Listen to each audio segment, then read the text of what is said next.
The Holy Gospel is written in the 18th chapter of St. Luke, beginning at the first verse.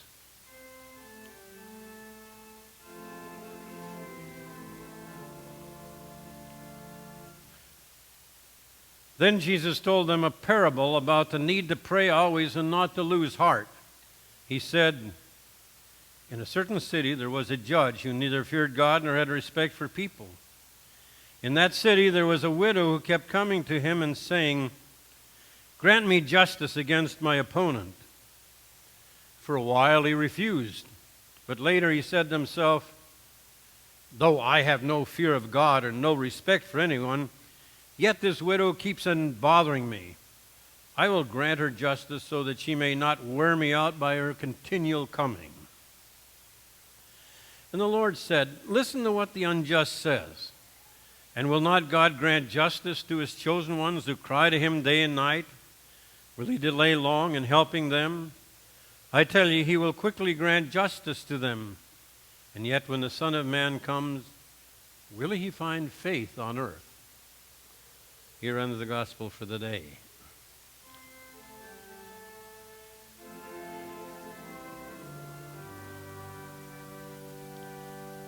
Please be seated.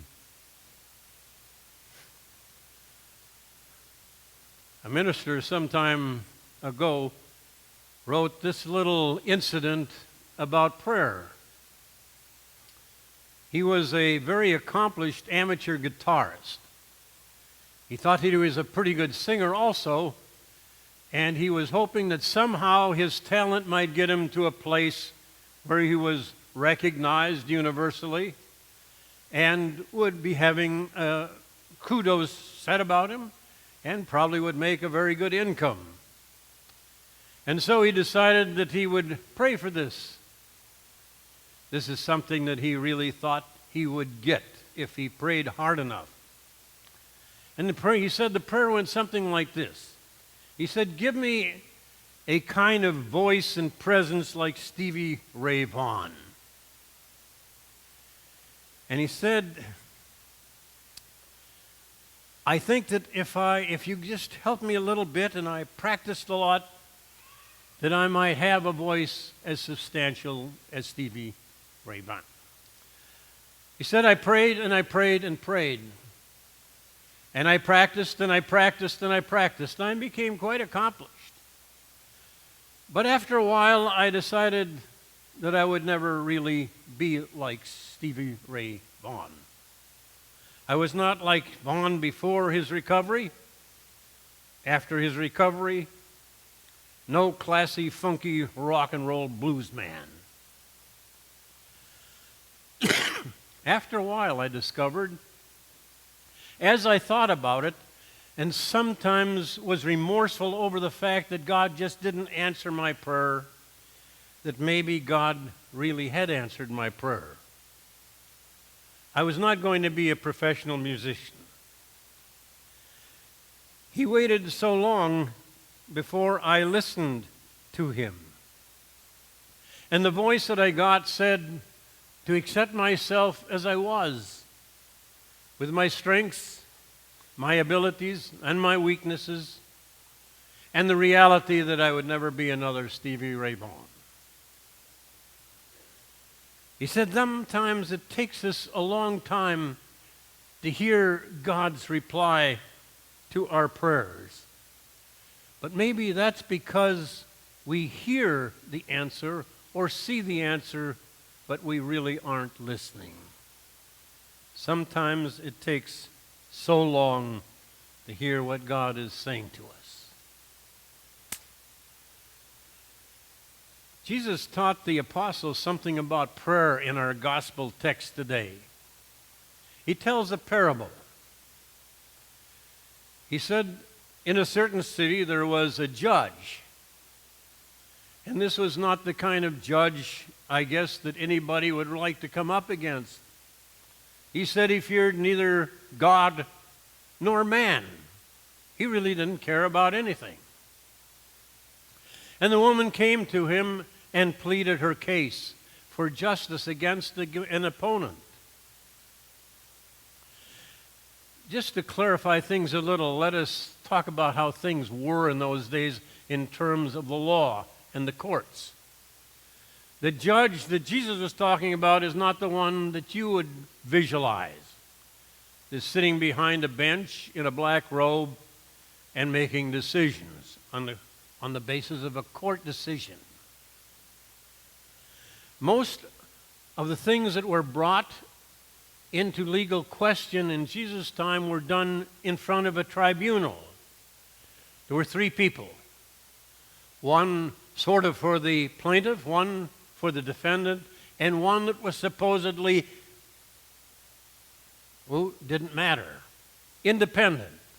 Somebody that was appointed by the state, usually Rome. And they would sit down and they would make the decision between the three of them, just listening to the person that they needed to rule upon. A widow in Jesus' time was very, very defenseless. They really didn't have any power. They really couldn't pull any muscle in court.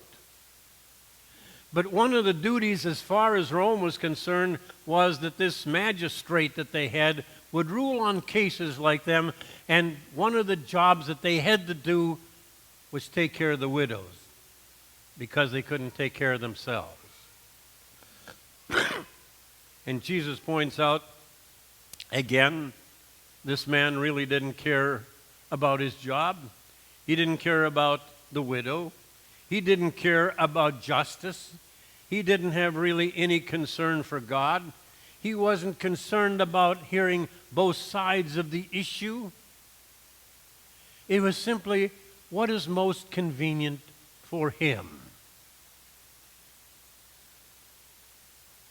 He didn't listen to hear if there was a fair complaint that the woman had, any need to defend the opponent. It was simply a matter, if this is convenient for me, then I'll make a decision. And because this person is bugging me so much, excuse me, is bugging me so much, it's such an inconvenient thing for me, I'm just going to let her have what she wants. And the one thing Jesus was saying to his apostles is, in terms of prayer, God doesn't respond like this judge. He is concerned about you. He's not one that stands and said, I have no regard for God. I have no regard for my position or man's. I'm a God of justice. I will listen to the pleas earnestly. I will take time to make a judgment. And sometimes the judgment isn't what you want, it is what is best for you or best for the situation. All things will be considered. But Jesus said, if you are persistent, and if you are open to the response that you get, God will answer your prayer. That presents us a problem, doesn't it? Because we think of being answered simply in terms of getting what we want. What is convenient for us? What is our desire rather than what is good for us? And sometimes we give up on prayer because we've done a lot of praying and it doesn't seem to have paid off. Not really realizing that the answer might already be there. And the answer is sometimes no. This is not good for you. This is not justice. This is not taking everybody into consideration. God said, or Jesus said to his apostles, if in the story that I told you, the judge eventually grants an answer to a prayer, don't you think that God really answers your prayer? He gives us two things that we have to do, and we repeat. One is being persistent in praying, and secondly is being open to the answer. Even if it isn't what we desire, even if it is what we don't think is good for us, the answer still comes. But Jesus said when the answer comes, when Jesus presents you with a solution to your situation, are you open to it? Are you willing to listen? You have trust and faith in the voice that comes to you.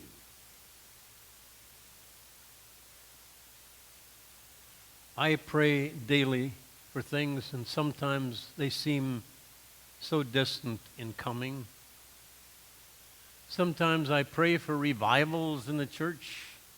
They don't seem to happen. Sometimes I pray for strength to carry out things that I should be doing that I don't.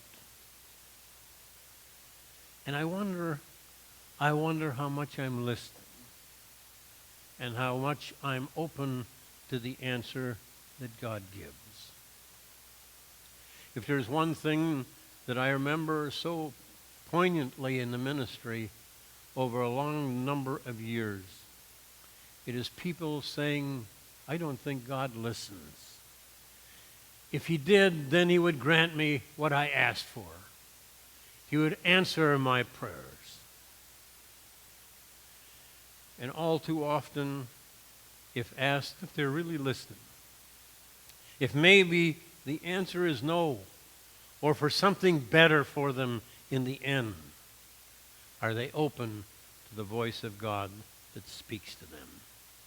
Sometimes the answers seem so easy. They seem so plain. They come in such dramatic forms. But we got to be open to the voice that speaks to us. Amen.